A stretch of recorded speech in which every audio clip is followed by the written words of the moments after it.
A pesar de los avances logrados durante la primera década de este milenio, la población indígena de la región latinoamericana está afectada desproporcionadamente por la pobreza y aún se ve afectada en gran medida por la exclusión económica y social. La primera década del milenio dejó mensajes contrastantes y a veces contradictorios para los pueblos indígenas de Latinoamérica. Por un lado, como latinoamericanos, los pueblos indígenas se beneficiaron muchísimo de la década dorada. Mejoraron el acceso a muchos servicios básicos y a la educación y redujeron sus niveles de pobreza.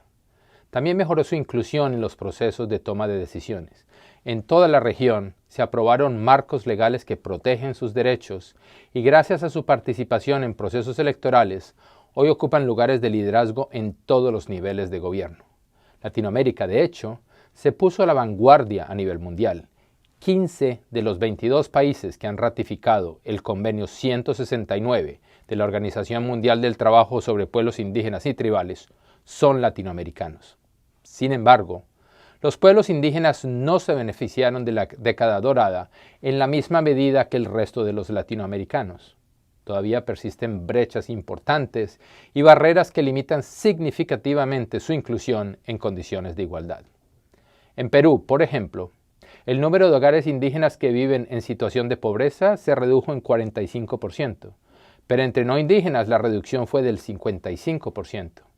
Eso significa que la brecha preexistente al inicio de la década, de hecho, se amplió.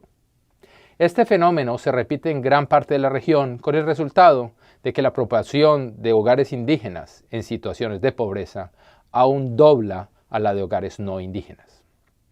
Los indígenas en Latinoamérica son 42 millones de personas, cerca del 8% de la población, pero representan el 17% del total de las personas que viven en condiciones de pobreza extrema. Esto refleja la existencia de barreras estructurales que limitan la capacidad de las familias indígenas para insertarse en los mercados y beneficiarse de las políticas públicas de manera equitativa. Hoy, la mitad de la población indígena en América Latina vive en zonas urbanas, pero es poco lo que sabemos sobre ellos. Las políticas y los programas de desarrollo están diseñados casi siempre para el ámbito rural. En las ciudades, los indígenas se instalan con mucha mayor frecuencia en asentamientos inseguros, sin acceso a servicios básicos o que están contaminados. Por ejemplo, el 36% de los hogares indígenas viven en favelas o barrios populares, el doble que el número de hogares no indígenas. El número de indígenas que viven en ciudades, pero en casa con piso de tierra y sin electricidad, es 6 veces mayor que el de no indígenas.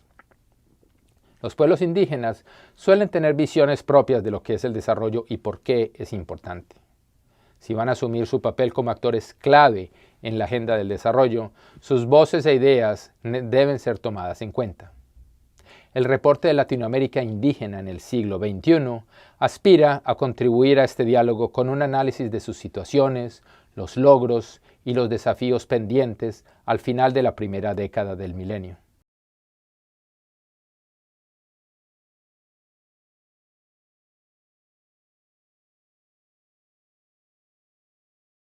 Los pueblos indígenas somos más del 25% de la población total del país. Sin embargo, en el actual sistema político no hemos sido representados debidamente. En los últimos 3 congresos estuvimos subrepresentados en promedio de 1 o 2 congresistas. ¿Por qué pasa esto?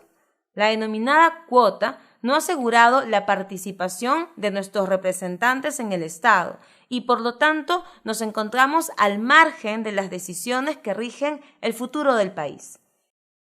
Estas cuotas son utilizadas solo para cumplir con la norma, más no con la firme decisión de que tengamos voz propia en el Congreso. Los indígenas ocupamos más del 40% del territorio nacional.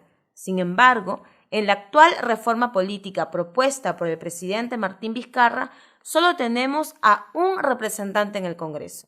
Siendo más del 25% de la población, deberíamos ocupar 32 de los curules del Congreso. Esta sería una manera proporcional de tener representación. Además, el Estado deberá aceptar la participación de nuestras organizaciones y nuestros métodos de elección. De esta manera, garantizamos nuestro derecho a la participación política.